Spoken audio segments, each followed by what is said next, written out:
people can misinterpret it as, like Claude writing 90% of the code means we're firing 90% of the software engineers, but Claude is writing 90% of the code. What that means usually is you need just as many software engineers. You might need more because they can then be more leveraged. And so what happens is, you can just end up being 10 times more productive because the remaining 10% is now a complement to the AI system that's getting much better at what it's producing. Please welcome Dario.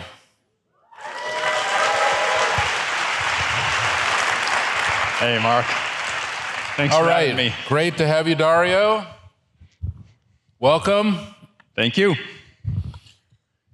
We're really excited to have you, Dario, and introduce you to the audience and everybody here. And, we've had such a great partnership. We've had an opportunity to speak so many times and, work with some customers together and also build some technology together. It's been exciting to use your model inside Slack with our new Slack bot. But, as I've talked to so many of my friends about you, we've gotten to know each other, but a lot of people don't know you.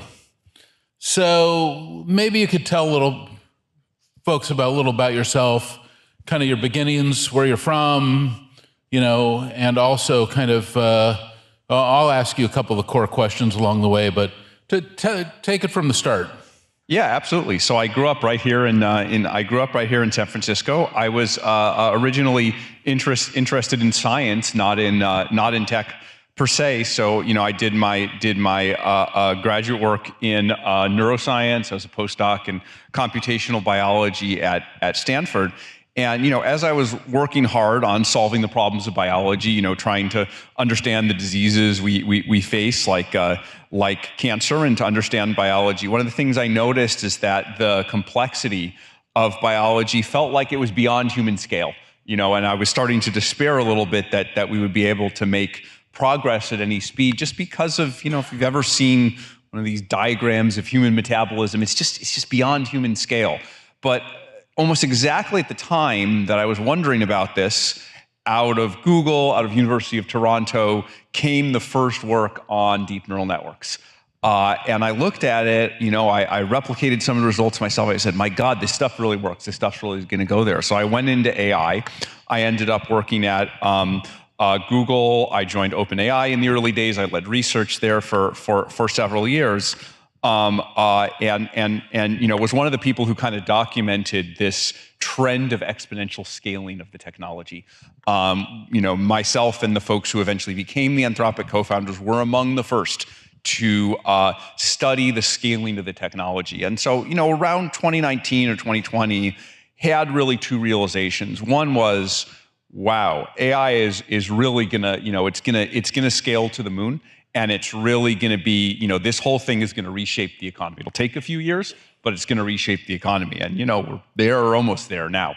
And the second was, look, these systems are different from ordinary software. You don't write every line of code, right? Building ordinary software, it's like building a skyscraper or something. You make the blueprint, you make everything to design.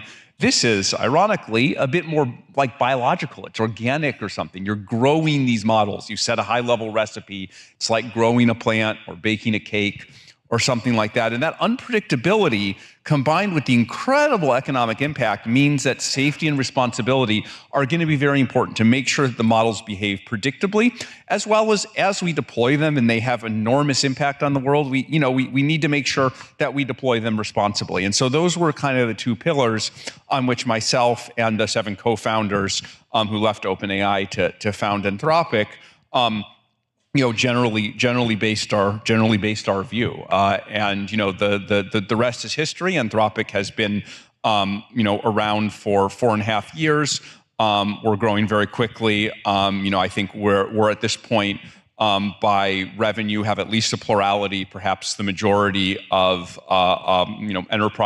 enterprise customers and enterprise revenue, while most of the other players are focused on the consumer side. And we find that, as I think you would know from running an enterprise-focused company, these values of trust and responsibility, are synergistic with serving the enterprises, right? These values help us to serve the enterprise, and having a business model that serves the enterprise helps to reinforce our values. One of the things, and you went pretty fast into kind of starting the company and kind of shot out of shot through Google and API to Anthropic, but you didn't mention your sister. Yes. And that was like one of the things that first really shocked me when we started to get to know you was you and your sister together are working on this company. And can you kind of tell us the origin story?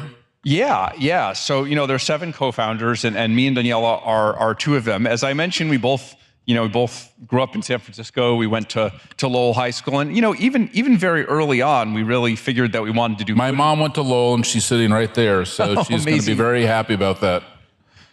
Amazing. No, it was a great place. I actually didn't Daniela was 4 years younger than me, so we were never there at the same year. But I was there for 4, and then the next 4 years she was there. So. Very early on, we had these ambitions to do something good for the world, to have some kind of grand project and to work together. I think many people, or many siblings, I guess, have these ambitions, but somehow things found their way to us actually being able to do it. So. She joined me at OpenAI in 2018.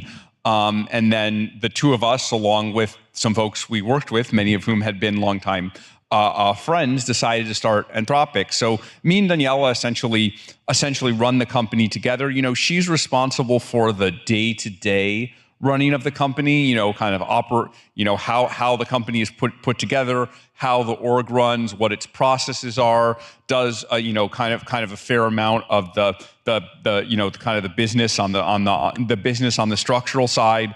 I just couldn't run the company without her, and without her doing all those things. I tend to think about the strategic side, where the research is going, what our kind of plans are as a company strategically, how we think about safety, how we think about the company's role in the world, and the vision. And I find that's a very good split. That's a very good separation. Because both of us can do both pieces, but it's really hard to switch between a kind of operational mode and a vision mode. And I think both people can be more effective if you split. Well, thanks for allowing me to come back to that, because I think it's such a great part of the company and the culture and how you're working. And last year she was here, and now this year you're here. And we've known you all from the beginning. I mean, I think Salesforce owns like some little point or something of Anthropic, so we're very happy to be an investor. Very early investor. Very early investor. Believe in you. I think you invested when the valuation was $4 billion. Is that correct? I don't know, but it was too high. So whatever it was. I haven't. Before you say it's too high, you should calculate how many times it's gone up since then. Okay, we made money so far. Well, no, I'm thrilled, obviously, that we're part of your journey, and we love working with you. We love working with Daniela so much, and I think kind of getting back to this story of you and your sister and your friends, starting this company here in San Francisco, and then you came to us. We were starting to consolidate some of our real estate here, and then we had a conversation about you taking over the Slack building. We had just bought Slack. Which we have done. And now you're in the Slack building, so you're right on the park with us, looking at the tower from your window. I believe my office is, I was told it was formerly Stewart's office. Formerly Stewart's office, very good. And I would just, it just occurred to me, like, here you are, you're the San Franciscan, you're right on the park with us, you're right on the tower with us, we're an investor in the company. It's, obviously a critical part of Slack today, right? In terms of how you couldn't use Slack without it. But you're at the very bleeding edge of these models. It's really incredible. And you've really been visionary right from the very beginning. Now, when I didn't know you when you were at OpenAI, I only met you after you started the company. So just now kind of take us through your expectation. What has been your biggest surprise, since it's only been, 4.5, 5 years since you kind of walked out the door, said goodbye to Sam, right? And then you just said, okay, Daniela, we're gonna get this going. Well, what was your biggest shock right there?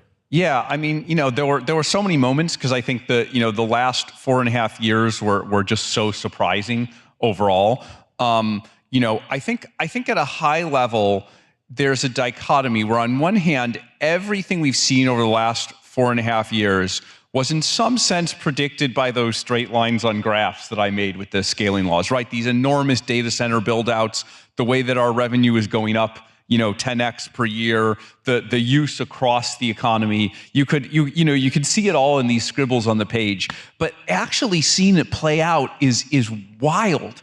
And a lot of the individual things that I'm seeing happening, I never would have expected. I guess if I were to pick one most surprising thing, it is, we left one company and started another company. And something you see over time is that as you build a company, you really do see through the people you hire, through the choices that the company makes, you kind of see the paths diverge and you see differentiation, right? OpenAI has gone very much in the consumer direction. We've gone very much in the enterprise direction. We've taken, just the way we approach things is very different. And so you have this market structure where there are these two companies that are like, it's sort of a natural experiment. They're just taking a very different approach. Both exist in the ecosystem, but the approach they take is very different. And then you have to reflect back at your time at Google as well. They're also very much with Gemini and, very much a top model as well. How do you look at them? Do you look at them as a blend then? Yeah, I mean, Google's a partner to us. They're an investor in us. Obviously, their models compete with us at the same time. But I think this co-opetition dynamic is becoming more and more common, right? As we have all these layers, we have like the chip layer, the cloud layer, the kind of model layer, the go-to-market and distribution layer, and various companies are involved in more than one of these layers. And so I think it's not uncommon for companies to cooperate in one area and compete in another area. It's fairly normal. I think it's also been helped by, I know quite well some of the folks behind Google. I've been, friends with Demis Hassabis who leads research at Google for something like 15 years, right? I think he was maybe one of the only people who was earlier than me in seeing the potential of the technology. He also has a neuroscience background like me, so I think that helps us to get along, even as there are some competitive aspects between the companies. What was your reaction when he won the Nobel Prize this year? I was very happy for Demis. Actually, I was writing this essay about the potential of AI in biology called Machines of Loving Grace. And 2 days before I was about to publish it, of course, Demis and his colleagues, AlphaFold, won the Nobel Prize. So, I ended up dedicating the essay to the 2024 winners of the Nobel Prize in chemistry for AlphaFold, because it was an example of the future that I was talking about. Yeah, very exciting. So just getting back to you and Daniela, and you're working on and growing the company, and up it goes, and you're doing it right here in San Francisco. What are some of the characteristics in the models that you're looking at now that are most surprising? What's really exciting about, as you see the next generations of these models unfold? Yeah, I think broadly it's the jump to being able to do agentic abilities, being able to do things. What was it? I didn't hear the word. Oh, sorry, agentic abilities. Turning the models into agents that can. I see. You've been. Sorry. Don't worry about it, Dario. Don't worry. I wasn't. I just wanted. I'm a little weak in my right ear. I genuinely thought you didn't hear. I see. I understand.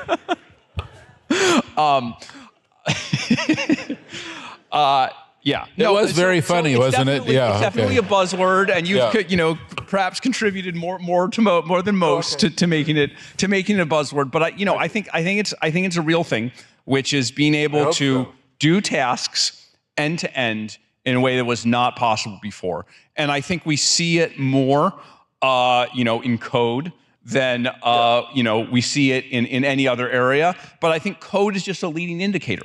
Honestly, in other tasks, in tasks like financial services, in tasks like health and medical, in tasks like insurance or manufacturing, many of the regulated industries that we're working together on our partnership, agents are just as valuable. You just as much want to do things end to end, right? You think of the sales and go to market and customer management workflows. You want to string a bunch of things together, and you want the models to pull in a bunch of things in the context and learn this, do that, access this information.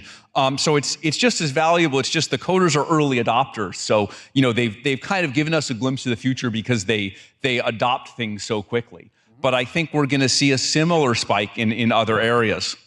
So I want to ask you, I have a few questions in that area. So the first, when we first started getting in, probably think one of our very first conversations, we were starting to talk about this theory and also AGI especially, and what the potential in the future. And AGI at that time, and this is kind of now, we go back several years, was kind of being defined as, yeah, the model is almost kind of recursive. It's building itself. It's growing. It's evolving. It knows. It is coding itself. It can code, and then it's enhancing, and it's off and going off. And we had Brett Adcock on the stage earlier today, and he was talking about how, kind of like at a scene out of We Are Bob, We Are Legion, that the robot had taken off and was now self-replicating into the future, and an infinite number of robots. It was incredibly compelling. Would go off, and that was that. To that point, a few years ago when we were talking, it was like, well, now the model is kind of building itself. It's growing itself. It's developing. It didn't turn out exactly like that, though, right? Or it's not. We're not at that point yet, are we? Yeah, so I would separate two things. There's I think inevitably, as we talk about AI in the future, this kind of sci-fi sheen on the whole thing, and that's in a way it's helpful as a metaphor, but also it can be distracting because it just kind of conjures everyone's mind into this kind of future dreamy mode. But I think there's some things that are real. One thing that's real is that every 3 months we make a model that's smarter than the model we made before, and indeed the models are slowly getting to where they're better than most humans at most things. Maybe at some point better than all humans than all things. The other thing I think is real is the model is not building itself in the sense that I have a specific copy of the model that's making a specific copy of the next model. We don't have our self-replicating nanobots or robots or whatever. But what absolutely is happening is that within Anthropic and elsewhere, we are using Claude to help build products on top of Claude and to help train the next Claude, to help serve Claude faster. 6 months ago, I made this prediction that in 6 months, 90% of code would be written by AI models. Some people think that prediction is wrong, but within Anthropic and within a number of companies that we work with, that is absolutely true. Now, So you're saying that 90% of all code at Anthropic's being written by the model today? On many teams, not uniformly everywhere. Is that something that you've kind of provided, something auditable around that, or shown how that's happened? Yeah, the teams play an editing and supervisory role, but Claude can both, you can say, write this feature, and Claude will do it, and then the human kind of looks over the code or asks for help from another model, another copy of Claude. The other thing is sometimes we have these long-running bugs. When we were training the most recently released Claude, it was the cluster was broken, there was this bug, engineers were spending a few days on it, and we just went to Claude and we said, I don't know, just kind of play around with the cluster and see if you can figure out what's wrong. And Claude found this just super obscure bug that the engineers had missed. So this was one area where it was Claude is like having a very talented teammate. So if Claude is now writing 90% of all of the code in Anthropic, do you need less engineers? If 90% of all the code, when will it be 95% or 99%? Yeah, so I think people can misinterpret it as Claude writing 90% of the code means we're firing 90% of the software engineers. But if you're familiar with the principle of you have made some very aggressive comments around firing executives. I just want to put 2 and 2 together to get 4. Okay. If one thing I've learned in knowing you for so long is I have to come back and kind of get that qualifying question again. Yes. Because you're going fast, so I'm trying to keep up with you, and it's amazing. But I want to just make sure I understand exactly what you're saying. Yes, absolutely. Let me take them one by one. So, under comparative advantage, if Claude is writing 90% of the code, what that means usually is you need just as many software engineers. You might need more because they can then be more leveraged. They can focus on the 10% that's editing the code or writing the 10% that's the hardest, or supervising a group of AI models. And so what happens is, you can just end up being 10 times more productive because the remaining 10% is now a complement to the AI system that's getting much better at getting much better at what it's producing. So it's a rebalancing of the work, is what you're really saying. It's not a replacement. It's not a replacement. It's a rebalancing. Okay. Now, as that 90% goes to 95, 99, totally automated end to end, there may be some point at which all bets are off. What's your time frame for that? It's a pretty big jump there. It's very hard to say, but we're looking at it. We're looking at it closely. We're always looking for ways to encourage complementarity. You see that in the short term or the long term? Is that a 5-year goal or a 1-year goal? I'm optimistic about a 10-year goal. I'm optimistic about complementarity in the short run. I do worry as we get out to 2 years, 5 years, that across the economy, not that there won't be anything for humans to do, but that there will be enough disruption that we'll have a kind of labor disruption that is, not fundamentally different from what we've seen with previous technologies, but that operates faster, that is broader across the economy because it relates to all cognitive. You think that's in the next 2 to 5 years? 2 to 5 years, I would say. Okay. And at what point, just coming back to my previous question, at what point is Anthropic, the model, writing 100% of the code? Yeah, again, it's a tricky question, because maybe even if the model's writing 100% of the code, the humans are still supervising the model or prompting it or clarifying. So there's still something for us to do. Model supervisors. Comparative advantage is it's a surprisingly clever thing. I am concerned, particularly about people's ability to adapt as the jobs are changing fast. The jobs are changing so fast. But comparative advantage is powerful. That's going to be one of our tools in this. Well, you've mentioned healthcare several times, but we've seen these kind of very conflicting studies recently in healthcare around accuracy, especially. Because these are word models, there seems to be some level of accuracy that's not 100%. And and then when applied to some of these kind of other things, like radiology is one where we saw these very interesting, studies where we just didn't see the accuracy of a radiologist reflected in what the model was doing. Is that how you see it going forward, or how did you reflect back on that? Yeah, I would say where we are now is, I think of the models, and I think a lot of people who use the models in practice. You know where I'm going, right? I'm trying to understand, where are we really in the evolution of the model? Where's the arc? So I think a lot of, I think, and a lot of the people who use the models in practice, I think of the models as maybe a bit like a second opinion, right? Where you don't necessarily trust them alone. Just like if a doctor says something to me, I don't necessarily take that as fact. They're an expert, and they're often right, but they're not always right. I'll tell you, especially in this one category, radiology. It seems strange, like it just can't get its. I was going to say can't get its head around it, but that's not really the right metaphor. But doesn't have it. There's something about either it doesn't have enough data, or it's too nuanced. What is it? Yeah. So let me actually tell you a story about one case where it did work. We were talking about founding the company with my sister. She recently had her second child. While she was pregnant, pregnancy can suppress your immune system. Was viral for some reason. It didn't occur to any of them that it could be a bacterial infection. She took all her data, she uploaded it to Claude, and Claude systematically listed the possibilities in the way that the doctors had somehow missed. That is amazing, right? How many of us have already used the models in some way to look at our healthcare? Raise your hand. Yeah, I think we're all having exactly that. That's a lot of people. Yeah, it's amazing, right? Where you can kind of say, especially, how many of you are the hypochondriacs that are doing that? Raise your hand.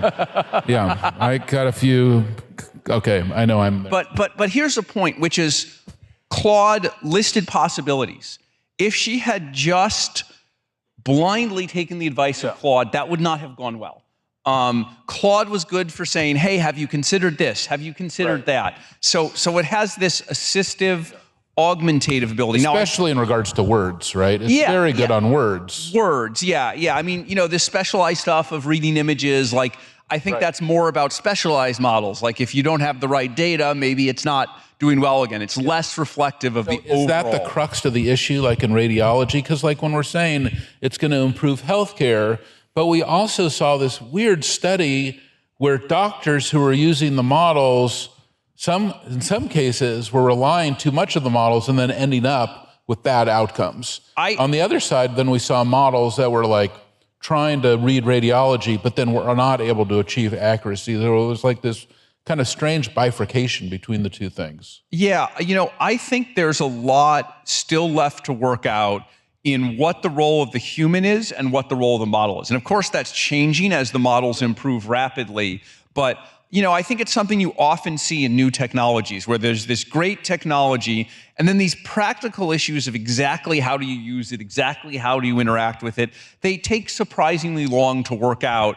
And, if you look back at, the early days when people, deployed new technologies, I don't know. It's often. So you think this is going to be about humans and agents working together? Yeah, no, exactly. Just the collaboration model needs to be worked out a bit more than it has in these practical areas. Code is good to point to. Like, code happens so fast, right? Developers are early adopters. And so that cycle, we've gone through it in like months, right? You can see people talking in blog posts about, what's the best way to use Claude Code? Do I want it to suggest and I make edits, or I write code and it makes edits? And these people riff off each other. And, over the course of 3 or 4 months, they work out what the best way to use Claude Code is.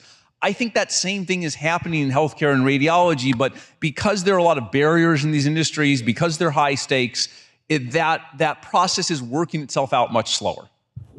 So that's really kind of getting down to it, right? That it's a collaborative thing. And like, here's the best way to use Claude Code. Claude Code is writing the code, but here's really the best way as a developer now to work on Claude Code. It's not writing 100% of the code. It's writing code. Now I'm like checking, and now I'm going to have to maintain the code. I'm going to have to provide all the capabilities, the whole infrastructure around the code. Is this the right way to think about it? I think that's the right way to think about it right now.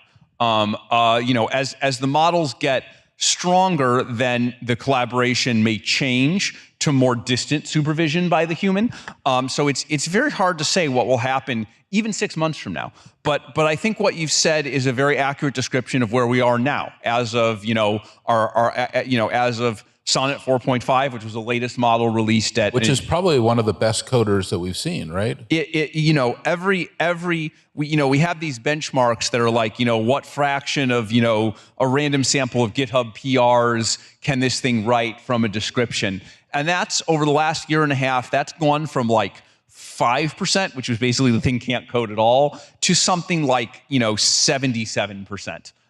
So it's really, and it's also yielding this whole other ecosystem of things on top of it as well. Like even we showed Agent Force 5s yesterday that I think our customers will benefit from, or other tools, Lovable. These things have been built on these things, right? Has that been a surprise to you to see a whole ecosystem on top of the model? I mean, that's been great to see. There are many different models, right? If you look at the GitHub Copilots of the world, that's kind of complementary to GitHub. If you look at the Cursors of the world, that's kind of an IDE model. If you look at the Lovables and Replets, that's more of a consumer model that allows people who are not traditionally software developers to write code.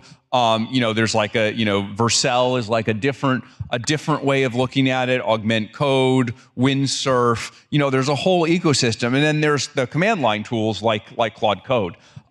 So I think it's too early to say, what's going to be the winner there, or even if there is one winner. It's just possible there's just different things that work for different people or different. There's a whole civilization. There's a whole ecosystem capability, yeah. Right? It's a whole civilization. Like it's broader. Like it's really coming across the whole span.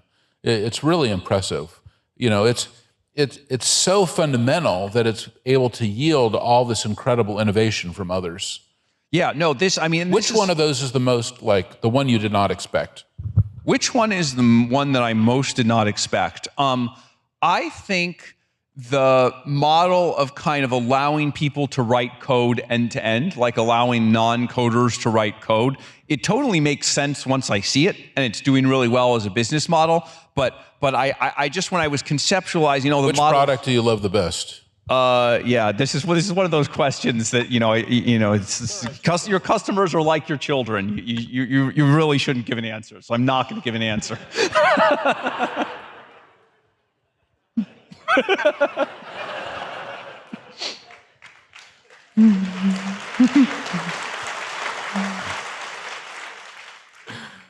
All right. So, are you getting a sense for Dario, by the way? Are you getting a sense for Dario? Okay. So I'm trying to help them to understand you and how you're thinking about this and where we're going. So now here you are, you're an entrepreneur, you've left OpenAI, this thing is taking off, it's you and Daniela, you're in the Slack building, where is it going to be in 5 years? What does it look like? We've seen 0 to 5 years. Now, you don't have to tell me as an investor, and there's nobody going to hold you accountable for it.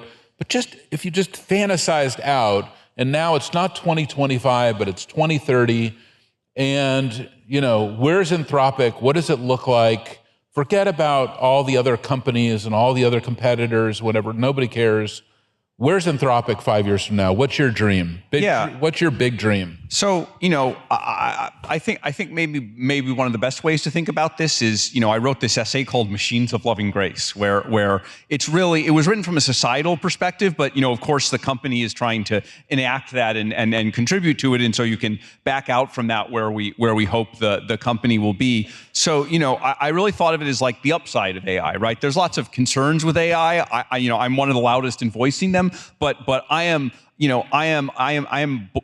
incredible believer in the upside of AI. I think more so than people who code or describe themselves as more optimistic. I have just a really expansive view. I am perhaps most excited about what it can do for curing diseases. Going back to my background in biology, we look at these tough diseases like cancer, like Alzheimer's, various kinds of metabolic disease. I just think AI is the right thing to cure them. And so I think of all the work we can do working with pharmaceutical companies, working with scientific research institutions, and working with the healthcare system to kind of enact it out. And, again, our partnership is about regulated industries. And one of the regulated industries, I think especially, is healthcare. But, that is one of the most positive applications. But I think that we will see applications across the industry. I'm very excited about financial services. I'm very excited about insurance. I'm very excited about taking basically every enterprise and learning to serve every enterprise with smarter and smarter models. And the skill ceiling is very high. One way to say it is, what is an enterprise? It's kind of a superintelligence, right? It is an entity that acts in the world in a way with a level of strategy and knowledge and power in the world that goes far beyond what any individual human can do. So, even as these models get smarter than any individual human, there's a ceiling substantially higher than that in terms of doing the things that a company tries to do in the world. Most of which are good for the world, most of which create economic value. And so then my vision of Anthropic is a company that serves the enterprise of the world, that transforms every enterprise, puts AI at the center of every enterprise. I think I won't give specific numbers, but if you think about the actual market potential of that, is very, very high, right? Our revenue has been going up 10x per year. It's currently, I think it was reported this morning, which I'm happy to confirm is correct, is approaching 7 billion run rate. That's gone up 10x a year for the last 3 years. It can't continue like that for much longer, of course. But as an investor, I'm looking forward to the $70 billion year next year. I was like, not feel bad all right. investing at $4 billion. You should not feel bad. All right. But I think the potential is very large. But I think even more important than that, or perhaps even necessary to that success, we want to be known for the company that is trustworthy, the company that behaves responsibly, the company that has a reputation for doing what it says, saying what it does, and building products that are trustworthy. That if you build on us, you won't get any surprises. You won't get anything crazy. You won't get the model saying it's Hitler. You won't get all kinds of you won't get all kinds of crazy stuff. And I think that's very important to us, being good stewards of this. Are there certain companies that you're trying to imply that might be? None whatsoever. There's an entrepreneur down in Palo Alto. None at all. I don't know what you're talking about. Okay, I see. That's a certain letter in the alphabet. I have no idea what you're talking about. Okay, well, it's before the letter Y. Sorry, I still don't know what you mean. Okay, one more thing. I'm going to use moderator privilege here and take a couple extra minutes with you. So, number one, we see right now a tremendous fever on building data centers. And, we've seen a tremendous fever around the chips, the financing, the size and scale of the data centers, the energy of the data centers. You haven't really addressed it in your comments per se, besides the scaling laws, but let's talk about it just in part and parcel to Anthropic. And when you think about, obviously, one of your core partners has been Amazon. It's been very important for your growth, a very important company. Even though you do have, obviously relationship with others as well, but that one has been especially important to you. Just give us a vision of what's happening with these data centers right now. What are we going to see in the next few years with these data centers? And how do you think about it as an entrepreneur who's going to need data centers to grow?